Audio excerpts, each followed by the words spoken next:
Shalom saudara, dalam beberapa minggu ke depan melalui Renungan 5 menit ini saya akan mengajak kita bersama-sama belajar doa Bapa Kami yang diajarkan oleh Tuhan Yesus. Dalam bagian pertama ini kita akan belajar konteks diberikannya doa Bapa Kami ini di dalam Matius, serta kita akan belajar kalimat pertama dari doa Bapa Kami, yaitu Bapa Kami yang di sorga. Mari kita membuka Matius 6 ayat 9a. Matius 6 ayat 9a. Karena itu berdoalah demikian, Bapa Kami yang di sorga. Saudara, dalam kitab Injil, doa Bapa Kami ini hanya muncul 2 kali, yaitu di dalam Matius 6 ayat 9-13 dan Lukas 11 ayat 2-4. Doa Bapa Kami dalam Injil Matius dan Lukas memiliki penekanan yang berbeda. Matius menuliskan doa Bapa Kami ini sebagai kritik terhadap praktek keagamaan yang dilakukan oleh orang-orang Yahudi pada waktu itu, di mana mereka bersikap munafik.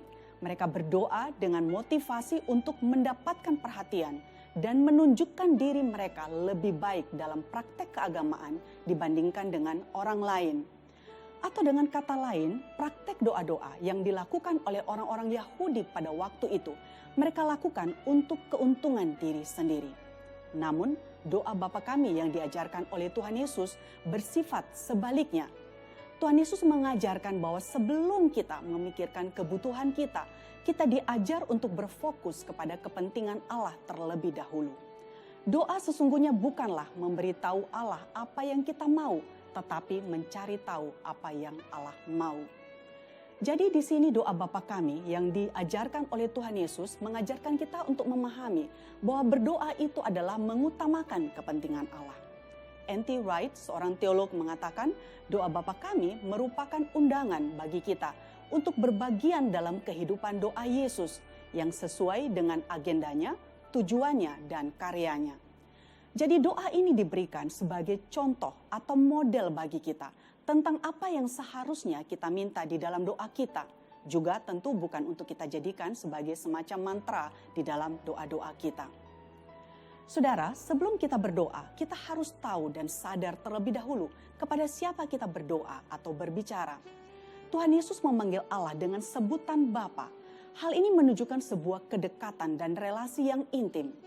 Sama seperti Tuhan Yesus memanggil Allah dengan sebutan Bapa itu, kita juga dipanggil untuk mengambil bagian dalam hubungan dan kedekatan dengan Allah Bapa itu.